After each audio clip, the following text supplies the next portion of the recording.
And welcome into another bonus question here of Hockey Inside Out. We talk about the Habs penalty kill and the success they've had so far. However, is it sustainable for them to be at a high clip as they've been so far, gentlemen? Well, they gave up 2 goals on 4 power play chances against Buffalo. It was they're also 0 for 6 on the power play. It wasn't a good night for their special teams, but they should be good on the PK. I mean, they have a lot of players who can play good, both defense and forwards, who can play good PK minutes. When Armia was hurt, there was a period they were using 4 centers as their PK forwards, and that made it difficult as far as afterwards, trying to get the lines back together and get a center out there. Armia coming back, Armia, I'm not a big fan of him as a player, but he is pretty good at killing penalties. So I think it can, because penalty kill is more, just hard work and winning puck battles, and they have a lot of big, strong guys that can play the PK and win those puck battles and get the puck out. So I think the PK can continue to be upper half of the NHL. The power play is another story. It's year after year, it seems to be a problem. But as far as the PK, I think they have the guys in place, the players in place. They have enough good PK players that they should be able to keep it going.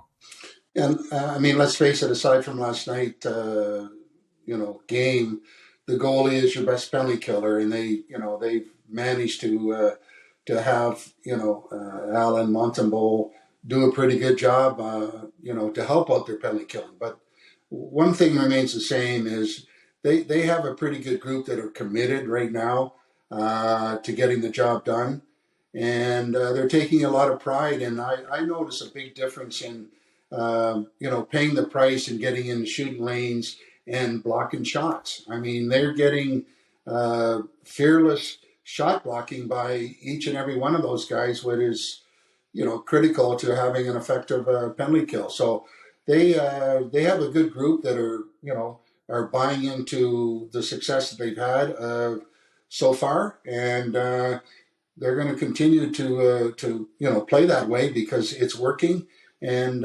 it's great to see it. At least it gives them an opportunity, in the long run, to have some success in the winning column. Yeah, I'll give the Montreal Canadiens PK a couple of credits in that I think their ability to battle is just incredible this year. Their commitment to it, those goal mouth scrambles. In recent years, oftentimes they lose a lot of those, and this year it seems like everybody is 100% committed to get in the way of that puck, as Rick said, to swat that puck to the boards if it's in the front of the net, to get in front of shots, to get in front of passes. However, so far this year, they have the 6th highest save percentage on the PK, which means the goalies are doing their job, but they're allowing the 3rd most scoring chances against per minute played on the penalty kill, and I think they're the 3rd worst team in terms of expected goals against by public models. So not everything is so peachy. There are some things that those models miss, right? Like that battle level is something that you can't really account for in public metrics, because how are you going to account for how well screened a shot is, or how well positioned a player is to force a shot wide? It's tough to do that without private models that have money behind them. But overall, I think this PK is a lot of smoke and mirrors in terms of the goaltending carrying the day. But I don't think they're as bad as a bottom 3 PK in the league. But they're not going to be a top one either. I feel like they're going to end up more like in the 20th range. Well, as Rick said, the goalie is always your best penalty killer. Edmondson and Savard block a lot of shots that don't get through. The other one, like Sean Monahan, is such a smart hockey player and really good on the PK, and I think the other guys can learn from watching him, including Nick Suzuki. I mean, Nick Suzuki's become a really good penalty killer also, along with a good power play player, along with a good, his face-offs have improved. He's become quite a player. So, again, but if your goalie's got to stop the puck at the end of the day, and if he doesn't, your PK's going to have some problems.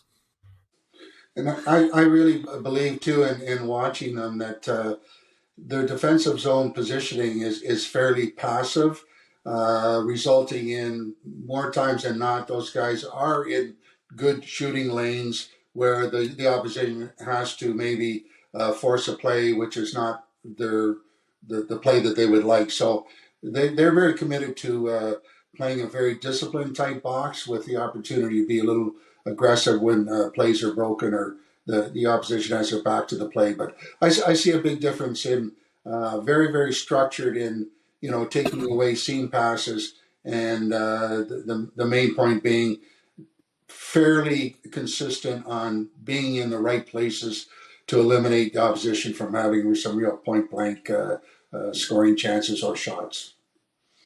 Andrew made the point about perhaps this being more average. By the end of the year, is this Habs penalty kill going to be top 10 or top 15? And if they're top 10, that means they're doing something right, I would imagine, gentlemen? I think they'll be in the upper half. I think they'll be 15-ish, somewhere around there. Yeah, I expect low side of average just because it's a long season. Things go bad. I don't think the goaltenders are going to put up a top 10 save percentage on the PK just based on the talent level that they have in goal so far. Yeah, and I think middle of the pack is probably where you would see them, end up. But to date, it's good to see that they're getting some results, and I like what they're doing, and I like the group that are doing it for them. Well, when they went to the Stanley Cup final there a couple of years ago, their PK was a big reason why they did, and a big reason the PK was so good was because Carey Price stood on his head, which goes back again to what Rick's saying. The goalie PK will depend a lot on how the goaltending continues. Yeah, I believe Price through the first 3 rounds that year had something like a 97% save percentage on the PK, which is wild. Yeah, it was amazing. I mean, that was amazing. He was an animal in that playoff. It wasn't perfect, but it was near perfect with that 970 save percentage during the PK as well. But you know what? I have 3 guys. Fired a puck down the ice himself, too. I have 3 guys right here who can play penalty killing minutes as well, with Andrew, Stu, and, of course, Rick. That'll do for this bonus episode here on Hockey Inside Out. Don't forget to like and subscribe on our YouTube page and sign up for the MontrealGazette.com/newsletter that we'll have every day for Hockey Inside Out. And for bonus content and the full episodes, head on by to Hockey Inside Out. And don't forget to submit your questions and comments. We look forward to conversing about that for a future episode here on Hockey Inside Out. On behalf of the 3 of us, plus yours truly, wish you a great week. We'll speak to you soon. Bye for now.